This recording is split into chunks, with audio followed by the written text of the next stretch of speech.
DJ, I have to admit, I'm so happy that we have a guest for this episode because after this last weekend and all the amount of beer that we drank and for how depressed we are that the initial March Madness weekend is over, I was going to set your over-under on this podcast at 17 and a half words. Where would you go with that?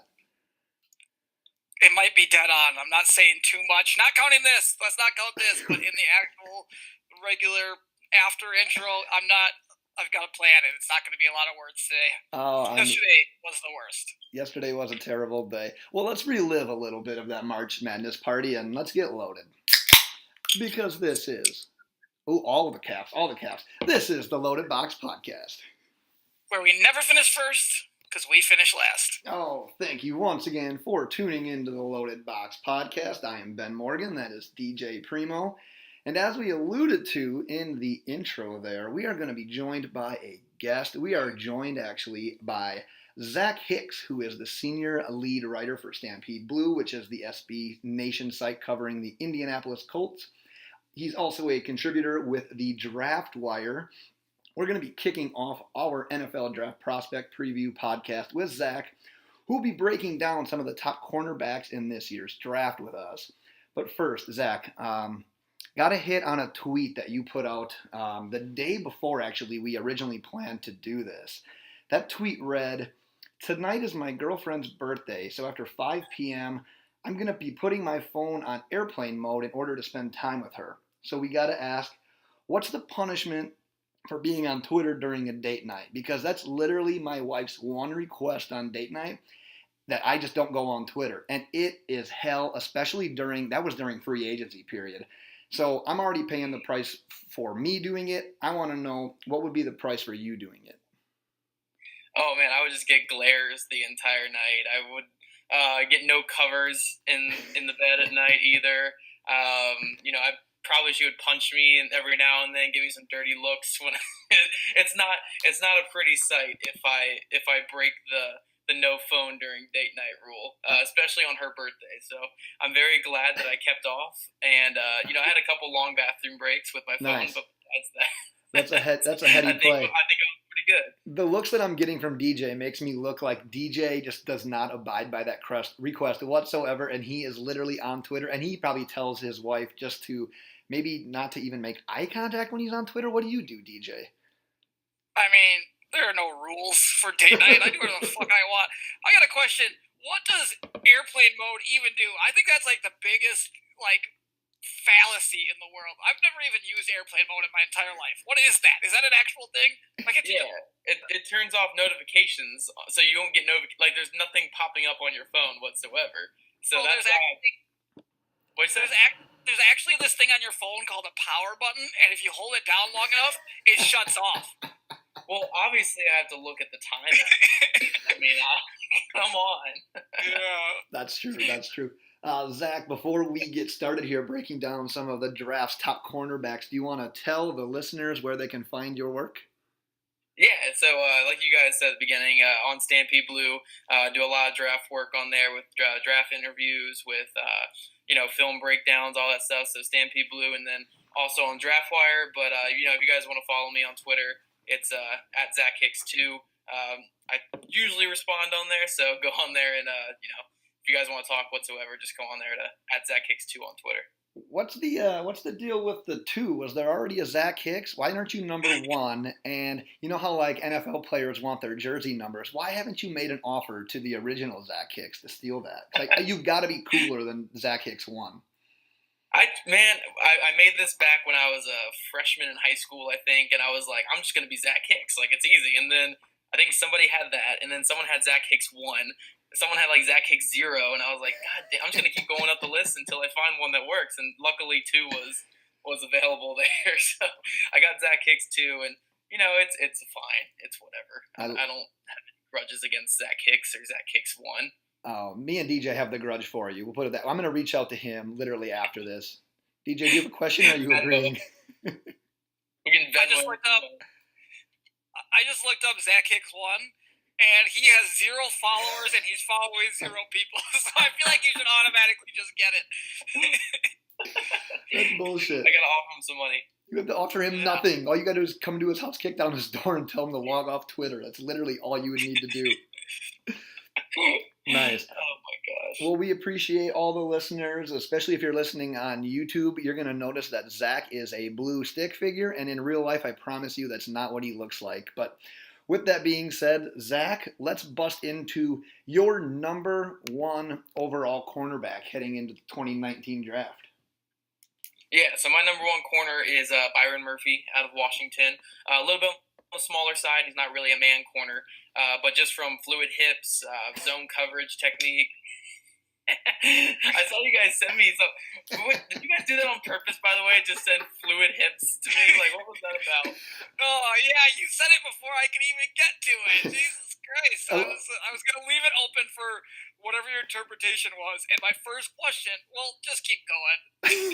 Keep going. DJ will fill in the rest later. Okay, yeah, because I was really confused, so I wanted to work that into my first thing, because I was like, I'm just going to drop fluid hips in here and just see what the response is. But well done. Yeah. DJ's going to have to paint that picture for the listeners here in a second. But, when you watch this film, he moves very well. I guess we'll say that instead of fluid hips here. But, no wasted movement. Zone coverage is great. Comes downhill with a lot of speed. He can mirror and match with any kind of guy. He just doesn't have the size or the physicality to really be your number one lockdown, take out my AJ Green type receiver. He's not going to be able to cover those guys. But in the right system, in a zone scheme or in a off-man scheme, I think he's going to be great. DJ, can you paint that picture a little bit for the listeners who may be confused about hip fluidity? Well, first I need to ask, on a scale of, just between, Shakira and J-Lo, who is this hip fluidity more like? I guess we'll say Shakira. I mean, Shakira's pretty fluid in the hips, I would say. Her hips don't lie. Her hips don't lie. No, not at all. Well done. All my questions the rest of this podcast are literally only going to be about hip fluidity, and it was kind of ruined already by you doing that, so... DJ's mad. When we were coordinating the time with Zach, thanks for painting that picture, DJ. When we were coordinating the time with Zach, I was tweeting him direct message style, and then DJ pops out of nowhere. All he said in his tweet to Zach was hip fluidity, or however you ended up saying it. So that's the backstory. That's where that came from. With that out of the way, I was really confused. I bet, because we didn't respond back on purpose. Yeah. With that, Zach, does Murphy's ability to play both man and zone coverage elevate him to? Does that elevate him enough to possibly be the top corner drafted? Because pretty much everywhere you look, there's at least 1 to 2 guys ahead of him on the cornerback rankings. So do you think that there's a team out there that might have that same feeling that you do to make him their top overall cornerback? Or are those kind of 1 or 2 guys that are seemingly entrenched ahead of them locks to go before him? Yeah, so I don't think he's going to be the top corner drafted, mainly because we don't see many corners that run the 4.5s go in the first round, especially a corner who's only 5. I think he's only 5'10" or 5'11". He came in the combine. So he's probably not going to go in the first round, but I'm confident enough in his ability, in man coverage and off-man coverage and in zone coverage to really be an effective corner in the league. So he might not have the upside of guys like Greedy Williams, who we'll get to in a few minutes, but I feel the safest with him. I don't know if teams are going to feel that way because, again, he doesn't have the raw athletic ability, especially with the long speed. But overall, I just feel most comfortable with his game. I currently have Murphy slotted in at number 20 in my latest mock draft. Can be found on loadedboxpodcast.com.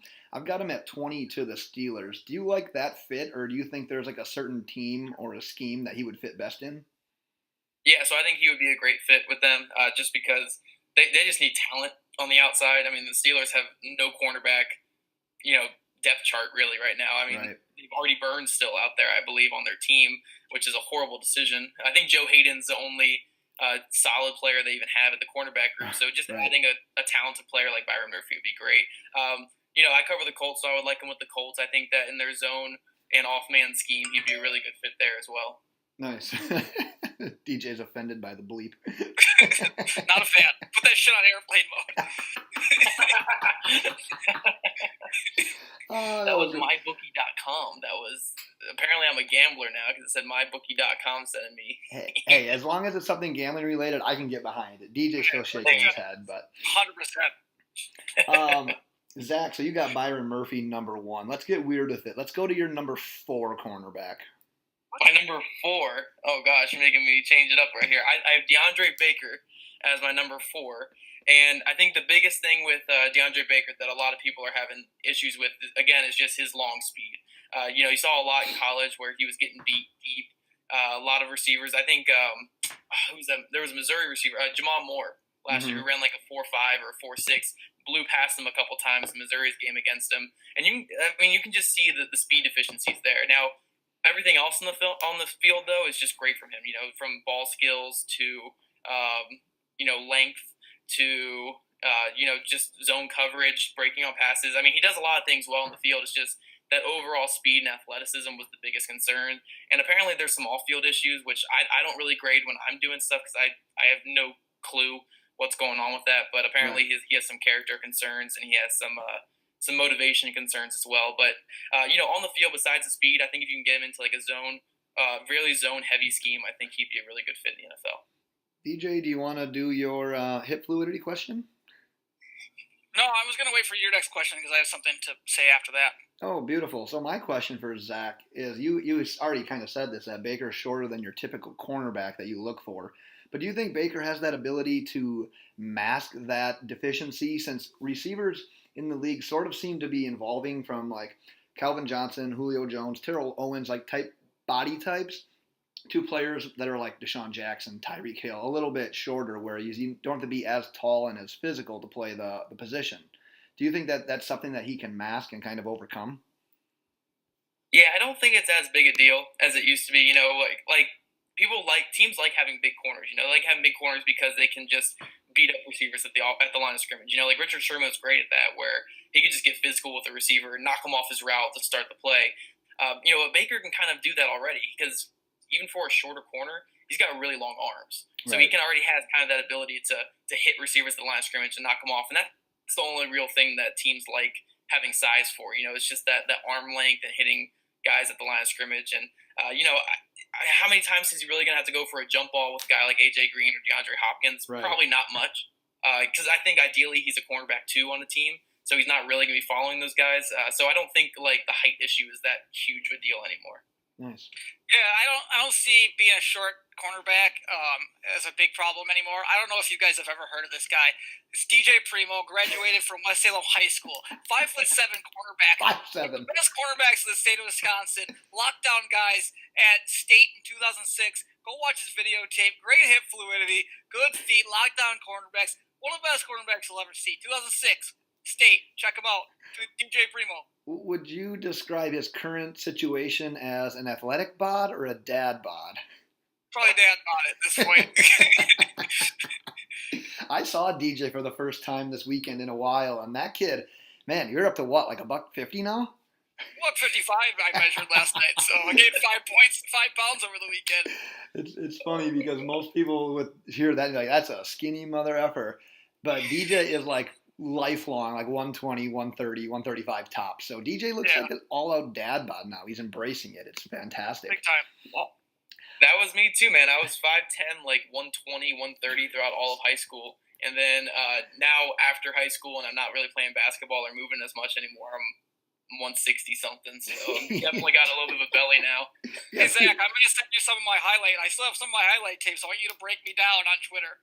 All right, it's just gonna be hip fluidity, period, and then that's it. Like that. That's great hip fluidity. I really am good at spinning. The best thing is they're gonna be in standard definition, so you're never gonna be able to even see his hips. It's gonna be great. Zach, in my mock, I've got DeAndre Baker going at number 24 to the Raiders. Do you like that fit, or do you have a different team in mind that you like him more for? Yeah, I would like that fit just because, again, they're a younger team. They're probably not competing much for winning now. So got guys like Gary Conley in the secondary. You got a younger secondary, at least, with him. Yeah, okay. Yeah, that's what I meant. Not younger team. Obviously, Gruden's been throwing a lot of money at old players, but younger secondary at least with some talent back there.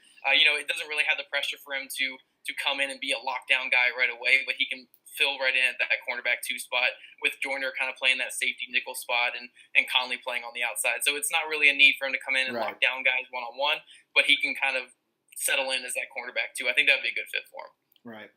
Before we go on to your next cornerback, we can never have a guest on and keep it 100% normal. So I've got a little game I want to play with you in between some of these top players, and the game is called Who's Better slash What's Better.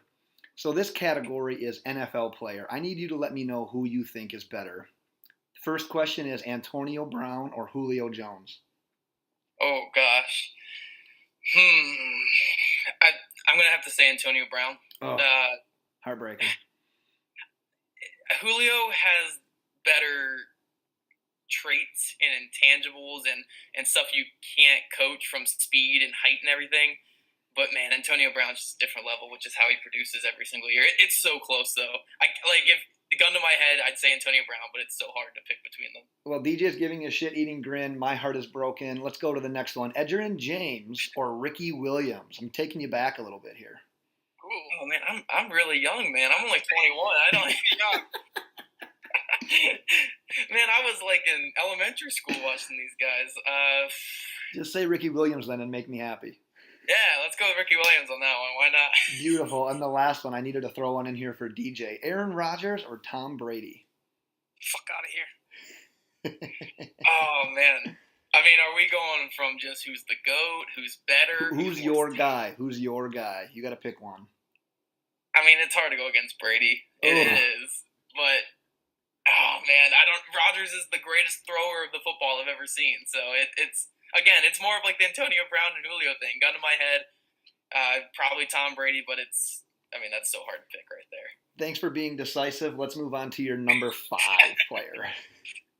My number 5 corner? Yep. I got Amani Urawarie. Yeah, I was hoping you were going to say that one before I did. I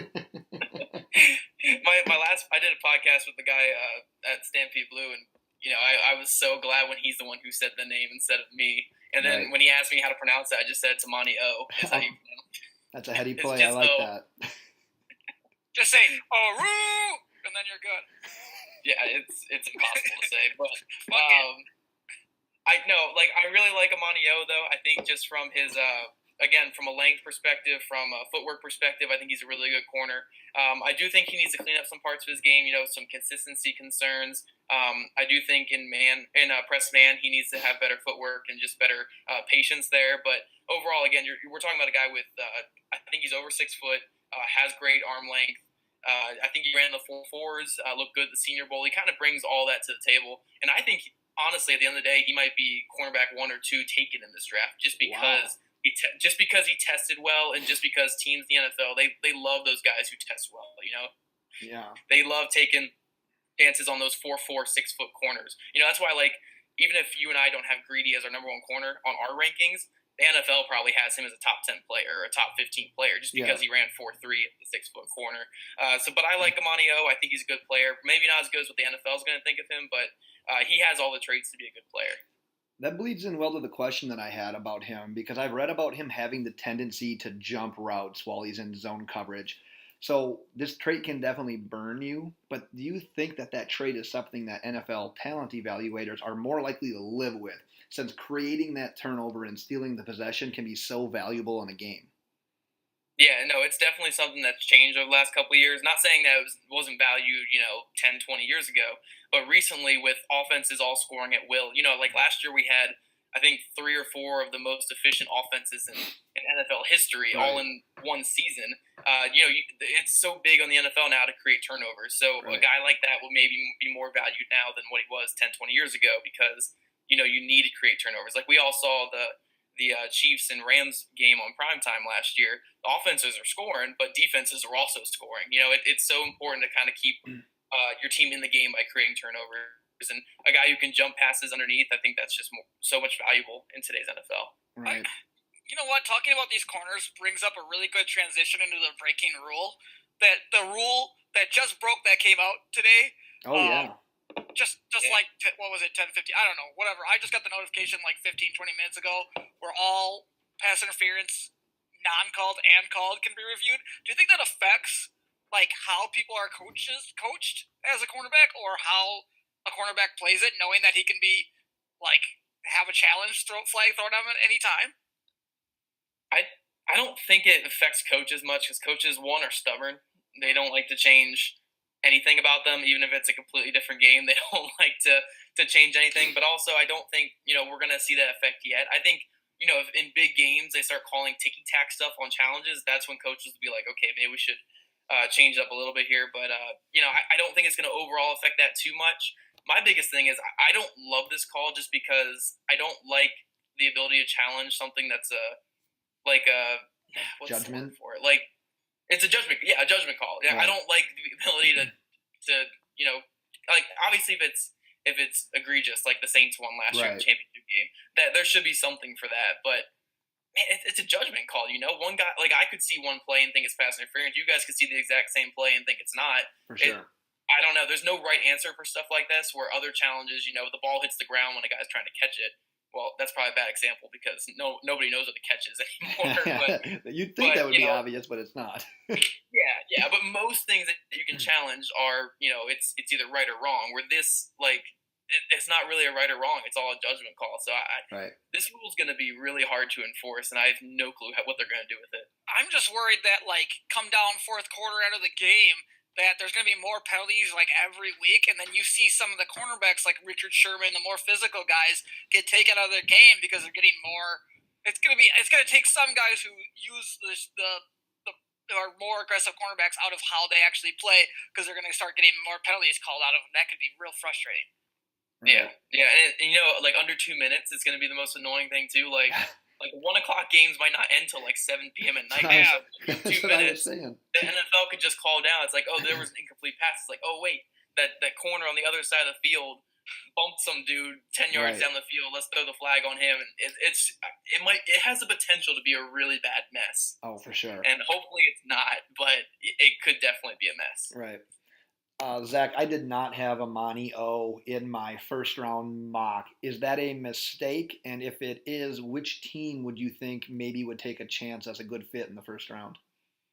Yeah, so from an evaluation standpoint, from watching his film, I don't think that's a mistake. I don't think he's a first round corner. So, if you're going more off of like what you see all these guys and stuff, I completely agree that he's not a first round guy. But I think if we're projecting into teams or what teams might do, the Seahawks might go with him in the first round because they like those lengthy speed guys like that.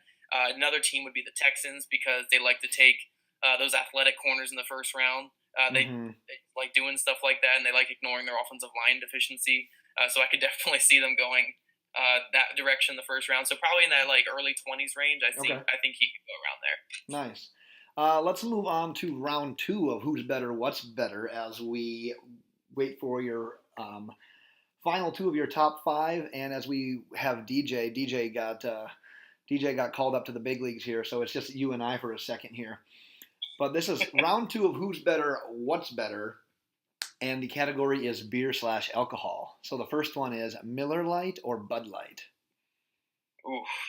I'm not a huge beer drinker, but probably Miller Lite. Yeah, I'd probably go with Miller Lite on that one. I think you're 1-0 with DJ and you're 0-1 with me. You are just trying to kill me here. I think that's what your goal is. He obviously slid me the answers beforehand and tell me what to pick. No kidding. Number 2, whiskey or rum? Oh Jesus. My girlfriend would kill me if I didn't say whiskey, and honestly, I don't hate whiskey as much as rum, so probably whiskey. I'm with you. I'm a whiskey guy. That'd be my go-to, like hard alcohol. So we're finally back on talking terms here. And there we go. The last one. This one is tricky because some guys just do not want to go down this road. But wine or like a wine cooler or like a Smirnoff, like a Mike's Hard type of deal. If you have to drink one of those, which one would be your default? Sorry, you cut out there at the beginning. What was that again? What was my go-to light stuff? You have to be between wine or hip fluidity. Hey, all these drinks give you better hip fluidity, put it that way. But the options were wine or like a wine cooler, like a Smirnoff or a Mike's Hard, something like that. Ugh. Yeah, so you got to make a call. Is there like light beer in this or something? Nope. No. I don't know. Mike's Hard or something. I've never had any of that stuff. I haven't even tried wine. I've never had the interest in wine even. Like, I don't know, Mike's Hard, I guess. I don't know. Yeah, me either. And the reason I asked that one, and I'm glad DJ's back for this because he's just jumping back into this conversation. DJ will literally have like a wine and bachelor night with his wife, and this kid, he'll drink wine. You never see that out of DJ, but you like wine, DJ. No, I don't like wine, but it feels appropriate for The Bachelor, right? Yeah. I gotta like get my inner like feminine side out, and or not even. It's just like my metro side, and enjoy some wine, some Bachelor, cry a little bit. That's how I roll. Do you light candles and like buy flowers every Monday? Nope. That's, Just wine. that's the next step. Oh, Zach, we've got your number 2 and your 3 and your honorable mentions left. Let's go with your number 3 guy next. All right, yeah. So my number 3 is probably the NFL's number 1. It's Greedy Williams. He has all the traits that you want, all the intangibles. 6-foot guy who ran a 4.3, played at LSU, big school, and he has the ability to move with top corner or with top receivers. Just from watching his film, though, you just see how grabby he is and how passive he is trying to tackle ball carriers. I just don't see it, and it's just not my type of corner. I acknowledge that he could be this like number 1 corner in the NFL that can lock down receivers, but I would rather bet on some more solid options. So I know the NFL is going to take him high, but personally, I like him as like my cornerback 3 or 4 because I can't ignore the upside, but I can't ignore the faults either. From the grabbiness and in man coverage and just from how passive he is in run defense, and that's the biggest thing, how passive he is.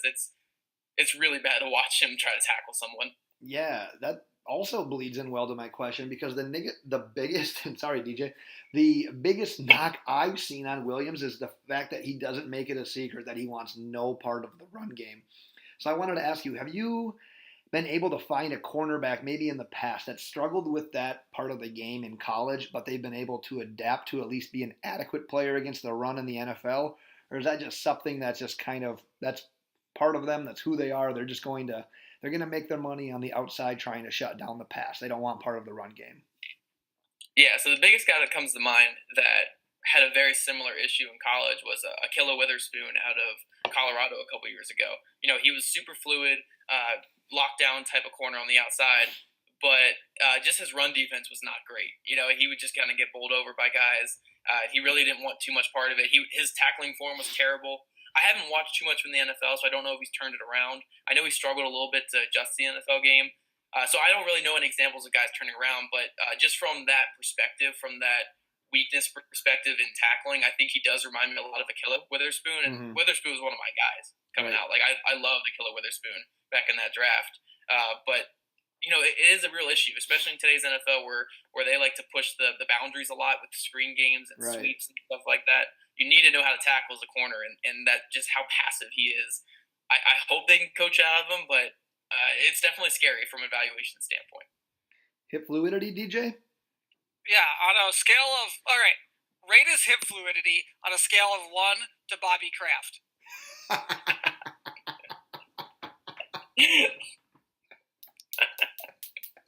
I can't even focus on that. That's tough. Oh man, I mean he's probably pushing Bobby Kraft. I don't know. No one pushes Bobby Kraft. Bobby Kraft is almost unreachable, unless you're an Asian massage parlor. He's proven it with all of his. I'm going to court with this. I'm pleading guilty, and I'm going to leave it up to a jury. Man, that seems ballsy. No pun intended. I guess I should say pun intended, but I don't know, man. Oh Lord. I love the question though, DJ. That's a great contribution. Thanks. Thanks. Zach, I do have Greedy Williams as the first cornerback off the board on my latest mock. I've got him going number 17. That's the pick that the Giants ended up getting from the Browns in the Odell Beckham trade. Do you like that fit there in New York? Do you see him maybe going higher, going lower? At 17, what do you think about him as a first-round prospect? Yeah, so again, if a team takes him the first, I don't blame them for it because the upside and the traits are there. He's just going to take a lot of work. I'd prefer him to go to a place where there's a really good cornerback coach or defense back coach or maybe a really tough defense coordinator there. So I don't know if the Giants would be the perfect fit for him. But, I could definitely see him going in that range. I could even see the Giants taking that chance on him because they like taking those high upside guys Right. That have high risk potential too. Your Eli Apples that they've taken in the past and stuff. They like taking chances on guys. But yeah, I think around the teens there is probably the range he's going to go in this draft. Right. I love it that the Giants, I mean, they took Eli Apple, they took Odell Beckham all this time while Eli Manning is there, and both of those guys are gone, and Eli's still apparently the one they're building around. So just happy to say I'm not a Giants Hey, fan. he's the Tom Brady killer. Tom Brady killer, apparently. Yeah. Right. No kidding. The other crazy thing is, like, who'd have thought that Tom Brady would outlast Rob Gronkowski? Yeah. Like, there's no such thing as a sure thing in the NFL anymore. NFL aside, though, Zach, it's time for round 3 of Who's Better, What's Better, and the category this time is food. Are you ready? Oh, gosh, let's do it. All right. Number 1, pizza or tacos? Pizza. I'm going pizza on that one. I agree. DJ? Yeah, pizza. I go pizza. It's an everyday food. You can eat it every day. Facts. Yeah. Number 2, chicken or fish? Chicken. Definitely chicken for me. Is that a no-brainer for you, DJ? What kind of chicken? Your preference. Fried chicken? Sure. I'll take fried chicken. That's the thing. That's why. I'm sorry. I should have let that joke sit a little longer. That's on me. Airplane mode. That's and now DJ just spilled beer all over his computer. I love the versatility of chicken. That's where I'll give chicken the nod as well. Love them both. But the fluidity of chicken. Man, I'm blowing this one. This is the one I'm really interested. I'm really interested to hear your opinion on this one, Zach. This is a highly debated one. French toast or waffles? Oh man, that's easy. I'm going waffles. Yeah, 100%. Oh no! It's not even close. No, see, well, that might be because you might be doing French toast wrong, though. You need to get the thick toast. You don't know how to do food at all. You need to get the thick bread for the French toast, and you get that on there, and you get the syrup that's not like without sugar. Don't ever do that on French toast or waffles. But I like waffle. I put a waffle ahead of a pancake, but French toast is on another tier. It's like the Greedy Williams of breakfast foods. All right, so high bust potential. Anybody who listens to this podcast, you need to understand that you need to take any of Ben's food talk for a grain of salt. This guy eats nothing. Pun intended. Nothing. Yeah. I don't. Wait. What? Salt food. Like he doesn't eat anything. He literally is the pickiest eater in the United States of America. Like, Zach, name a food, and I bet Ben doesn't eat it. Burgers. Oh, I love burgers. You got too easy on me. The most basic. Like, he won't put ketchup on his burger though. Fuck like, no. Okay, I don't put ketchup on my burgers either. Do you put ketchup on anything? No. Do you put any condiments on anything? No. Not a single condiment? I mean, I used to. I mean, I don't mind condiments. I like condiments, but I don't prefer it with condiments. Yeah. Ben will not. I mean, it took till high school to eat him to get him to eat tacos. We had to walk him through a line and teach him how to build a taco. He never ate spaghetti. He never ate like lasagna up to that point. He won't eat Chinese food. That's why he eats fish. It's just like he does not go out of his zone and has no. This guy went to Mexico this year, and I didn't think he was going to eat anything besides burgers. Let's just say that. Thought I'd lose a lot of weight. Zach, I didn't have a salad until 2012. I think that was around the time I had a salad. Damn! But I was like in middle school. Yeah, but I was like middle school. Damn it. I don't feel as good now about myself. I was in grad school. Nice. All right, well, I kind of feel like I kind of won that round because Zach's got the no condiment thing going on as well. Zach, let's go on to your highly anticipated number 2 cornerback in this draft. Yeah, so this is a bit of my hot take here, my personal opinion here. I really like Julian Love. He's my number 2 corner in this class. Again, I don't think that he's got the highest upside in this class. I don't think he's even going to go in the first round because, again, 4'5" corner, that's a below 6 foot. He's probably not going in the first round. But again, just from intelligence, just from ball skills, just from hip fluidity, the word of the day, Bing. Boom. Just from all that stuff, though, I think that he just moves really well. He reads the field of play really well. He attacks balls really well. I think he's going to be a defensive backs coach's best friend. and I think he's going to be a great number 2 corner in this league, just like Byron Murphy. So I'm putting the 2 guys that I think are going to be consistent and have good NFL careers over a guy like Greedy, who's high risk. Just because I strongly believe in those 2 guys being cornerback 2s or maybe low end cornerback 1s in the NFL for a long time. Yeah. Just in general with cornerbacks, it's like you said, most people kind of have that common consensus top 3, and yours is a little bit different, and especially a different order. But when you're evaluating cornerbacks, what traits do you look for? And I guess you can tie that into Julian Love if you want. Like, why would you? I guess you kind of answered that already as to why you're higher on him, because it seems like he's a little bit of a safer pick. So let's stick with what kind of traits do you look for when you're evaluating the position in general? Yeah, so I mean, the first thing I look for, first and foremost, is just how they move. I do the same thing with safeties as well. I remember there was one safety I watched, Dakota Dixon, this year, and I saw him come into the box, and a guy ran past him. He tried to flip his hips to run with him, and it was as stiff as a board. I feel like I could have ran better than that, and I just turned off the film. Haven't turned his film on back since then. But I kind of do that a little bit with all kind of defensive backs, because the NFL is a fast-moving game with fast-moving receivers, fast-moving running backs. These guys need to be athletic. And I'm not saying they need to be elite athletes, but first off, you got to just see how they move, how they can match with these receivers, because they're already at a disadvantage. Receivers know which way they're going. Right. Corners have to read, react, and move with them. So first and foremost, just how they move. And after that, it's just their ability to locate the football, their ability to attack downfield, their aggression, and their intelligence. There's a lot of things that go into it, but Julian Love checks a lot of boxes for me, and that's the reason why he's up higher. Where a guy like Greedy doesn't check many boxes, but the boxes he does check are big, bold checks with stars next to him, because they're just rare intangibles. But yeah, a guy like Julian Love just checks so many boxes, and that's why he's up higher than most people. I love the picture you painted, and DJ's grinning too. He must have liked that answer. You said, come in the box and stiff as a board in the same sentence. Dude, I can't get over it. All right. Here's the thing, this entire podcast, right? I've been throwing stuff that at you this entire time, and I was expecting you to say something, but no, finally you said something. But early on, ball skills and all this stuff, I'm expecting you to jump in.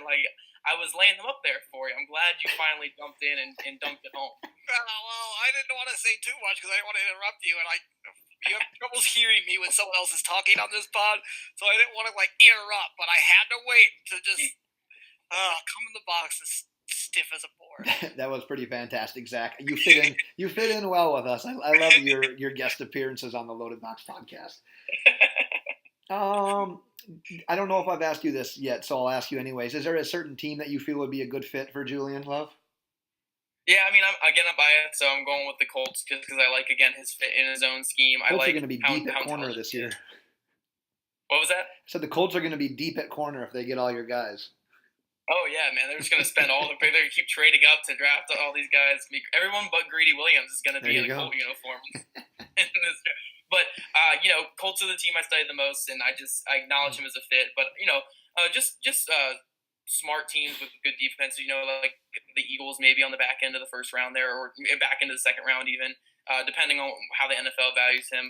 I see a lot of good fits for him because I think, he's very scheme. He can he can play in any scheme. He has all the ability in the world to play in any scheme. I think he can just kind of plug into a defense and play well. Do you think that the NFL just has one big board that they all look at the same time together? No, but I think they generally think the same way. Not saying that every GM thinks exactly the same, but it's fairly consistent how they value certain traits in certain players. I thought maybe there was a secret that they all share the same big That'd be board. sweet. I didn't know about it. Someone that takes a player lower on the big board just gets laughed at hysterically by those that don't have him there. Colton Miller last year when he went 15 or whatever. Shocker there. They directed the second page of the big board. Maybe. I don't even know. Back end, not even on the big board. Right. Backside of it. People are flipping through the fucking big board. Where'd he go? It's like when you have like your mom or something in a fantasy league, and it's like, who'd you just take? Robert Griffin's not even in the NFL anymore. What's going on? DJ, that's how we can win more fantasy leagues. We need to get our moms in them. There you go. That's how you do it. Except my mom finished third in my family league last year, Jeez. just picking random players. Like it's crazy how fantasy works. Some of this bullshit. Everybody has family leagues. Like fuck, my family does not do fantasy football. Everybody has a fantasy league. I'm pissed. Just get rid of all your family leagues, or just kill all your family. I don't know, but there needs to be less family leagues because it really makes me angry. It can't even be fun. Zach? I don't know. It's fairly enjoyable. Like the four family members that put some effort in, I think it's pretty enjoyable. So yeah, it's a blast. DJ will just go on some random rants. So that was the one for the podcast. I don't want to say the other thing that usually happens because we're on a good streak here right now. So let's transition into the final round of who's better, what's better. This one's a little bit off the rails, but I'm ready for your answers here, Zach. So number one. Oh, shit, this isn't even going to be a good question for you, knowing that your age now. But I'm going to send it out there anyways. Hotter in their prime, Britney Spears or Christina Aguilera? You were like 6, so I'm not sure how much I can get out of your answer here. I mean, I think all elementary school kids were big on Britney back in the day. So, I mean, I guess I'm going to go Britney, but I mean, I don't know. She kind of fell off a cliff, But back in the day, it had to be Britney. I mean, everyone was singing "Hit Me, Baby" back in preschool, so I don't know. It was a pretty big song. DJ, are you with him on that one, or do you have a difference in opinion? It's Britney, bitch. Oh, that's all you needed to say. Zach, number 2. Yes or no? Is there such thing as bad pizza? Yeah, like pineapple on it. Oh man! So you didn't phrase the question right, Ben. You can't just say, "Is there something as bad pizza?" without without wanting to manipulate your answer. Yeah, without my asterisk. So toppings aside, if you have a pizza with the correct ingredients on that you prefer, can that pizza be bad? You mean is there any place that makes bad pizza or something like that? Or? Moving on to the next question. That seems like a fair question. No, I like the question. So any place that makes the pizza the way you ask it, the way you ask. So you like sausage and pepperoni or whatever. Does any place make that bad? No, honestly. I mean, pizza's pizza. Yeah. Me and Zach are. I have a feeling that Zach and I are somehow long lost brothers. Yeah. This is awesome. See, Ben, I went and helped you out by explaining the question.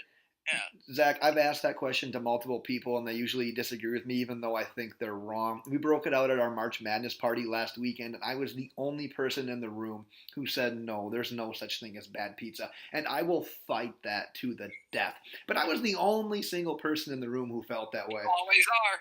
So not today. There's better pizza, obviously, but, pizza's pizza. I mean, if I'm starving to death and there's something in front of me and it's pizza, doesn't matter where it's from, it's pizza. I'll eat it. It's whatever, it's pizza. Bingo. You are in my head. In your head. DJ continued the streak of singing on the podcast. I am impressed with that. That was well played. That was Zombie by whatever, right? Yeah, nailed it. You nailed it. I got the song. I knew what it was. Cranberries, drink. Last question and most important question, and you have to be honest here. What's better, the first round of the NFL draft or your wife's cooking?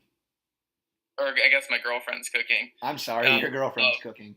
Sorry. Wow, didn't assume like that. No. Now the pressure's on if she listens to this. Yeah, my inner girlfriend voice in my head would probably tell me to pick the draft because she's not a great cook. Wow. I love it. To be fair, no, we don't cook much at all. When we do, it's very simple stuff. So yeah, definitely the draft. I like it. DJ, where are you going with that one? My wife's a pretty damn good cook. Yeah. But I also love the draft. So hard to beat the first round of the draft. She's upstairs. She can hear you right now. Tread lightly. She's putting the kid to bed. Put the wife and children to sleep. Probably get more excited because it's so rare. It's once a year. Right. You probably have to go with the first round of the draft. It's like March Madness. It only comes around once every year. That could change though. If your wife only made food for you one time, that could be super rare. And you might get really excited for that too. But hopefully that's a life that we never have to live. Yeah, that's fact. Zach, I know you have some honorable mention candidates here at cornerback. But one question I want to ask you is, What do you know about Rock Ya-Sin, other than the fact that he's tied with Lil Jordan Humphrey for the coolest name in this year's draft?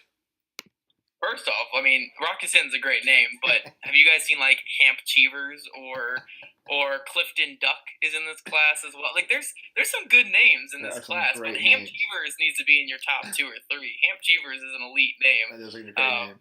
But yeah, Rocky Sin's a good player. I feel like the NFL media is a little high on him. You're right. I don't really see what his true great trait is that is throwing him up here in these first rounds of mocks or top 20 picks even of mocks that like DJ and all these guys throwing out. I mean, I think he's good. Not you, DJ. Daniel Jeremiah. The other DJ. But I think he's a solid player. I think he could be a good press man corner and even be a good off man corner. I don't know if he has the instincts to really be great in zone. But again, I think he's just going to be a solid player, especially if he gets into a man scheme. But I definitely don't like him as a first round guy, maybe not even a second round guy. And I don't know why. I just don't even understand. Like, I get Greedy being in the top 10 for a lot of these draft media guys, but I really don't get Rocky Sin being a first rounder just because he didn't test like an elite player. He barely even played Division I college football. He was at like Presbyterian or something for most of his career. So I don't know like why he's getting all the hype. I think he's a solid player, but first round's a little rich for me. I think in order to raise your draft stock, you either have a cool name like Rock Ya-Sin, or you give yourself a cool nickname like Greedy that everybody calls you by your first name, and then you automatically shoot up like a round. I think that's true. Rule of Hamp thumb. Cheevers, round 1. Hamp Cheevers, Exactly. round 1. So you can automatically move those people up. That's good. Someone should do a study on that, DJ. I think that should be your off-season project. Those with nicknames, do they ever live up to their draft hype? Because you're right, man. That's a great observation. I like that. Zach, who are some other of your honorable mentions in this year's class? Yeah, so guys that I really like, a lot of big, lengthy corners, guys like Isaiah Johnson out of Houston, former wide receiver, really fluid hips. Boom, fluid hips. Working every single one of these that I can. But, he's super athletic. Again, former receiver, great ball skills. He just mirror matches really well. And I think if you get him to a press man scheme like the Seahawks, I think the Seahawks would just be a great fit for him. Another guy who's rising up draft boards who may even go round 1 is Justin Lane. Justin Lane is another former receiver from Michigan State. Right. A lot of people love Justin Lane. I like him too. I think his footwork is a little off because, again, he's a former receiver. But besides that, he has all the intangibles. And then just to throw another guy out there, David Long was a guy I didn't watch much before the Combine. But from his 40 time to his drill work to all that stuff, I mean, he looked outstanding. And then a little bit on film that I watched, I think he can be a really good zone corner as well. So those are 3 guys I really like, after that top 5. Have you? Oh, go ahead, DJ. No, you've got a question related to that. I don't. I do actually. Zach, have you done any homework on Trayvon Mullen out of Clemson? Yeah, so I like Mullen. I think he has all the upside to be a good corner in the NFL. It's just he's really raw right now. I think from again like a footwork standpoint, I think his press man ability is just a little off right now. I think he needs to get the technique down a bit. But again, you can see that he moves really well. You can see that he keys plays really well. He's very aggressive in the run defense. So when guys have him in that first and second round range, even I don't mind it. He's just going to be a little bit of a project when he goes to the next level. Yeah, his numbers were not eye-popping in college, but what the case is with a lot of cornerbacks, when they don't have the great numbers, it's because they're avoided, and a lot of people think that's what they were doing. The other teams were just avoiding his side of the field. So do you think next level at the NFL, do you think he has that shutdown potential, or do you just see him more as like a starter quality? He can still continue to get picked on. He's not going to totally erase this guy. No, he can be shut down. He definitely has the size. Again, has the athleticism. I think he definitely could be a shutdown guy. He's just going to be a little bit of a work in progress, But get him with a good DB coach. I could definitely see him turning into a shutdown guy. Nice. DJ, what you got? I just Googled fluid hips, and honestly, that's actually something you don't want as a cornerback. It's bursitis, which is inflammation of a bursa or a fluid-filled sac near a joint. So I think it's probably not a good thing for a cornerback to have after all of this time of me talking about good fluid hips. Shakira lied to us. Shakira's full of shit. Shakira lied to us. Daniel Jeremiah lied to us. Mike Mayock lied to us. All these guys are saying, like, you got to have fluid hips. Little do they know, they're like cheering against themselves and their picks. They want him to have bursitis. They want him to have bad hip pain. Fluid hips are out. DJ, we put your over-under on words said in this podcast at 17.5. I think it's a blessing that we went over, and I commend all of the random insight that you were able to bring. I think Zach and I both learned things during this podcast. Like, we brought Zach on to teach us things, and while he did do a lot of teaching to us and to the audience, I think you really opened our minds. Somebody's got to do it. I just put Zach up on the thing on YouTube for some reason so everyone can see how blue he is. That's my good side, the blue side of my face, the good side of my face. Blue. If he were green, he would die. I love it. Before we close this puppy out, I do need to say thank you to our podcast sponsor. It's Pristine Auction. Make sure you check them out, pristineauction.com. Tons of stuff for the man cave. Free to register. It's easy to bid. Free to bid. You only pay when you win. Check them out in the How Did You Hear About Us section. Make sure you mention the Loaded Box podcast.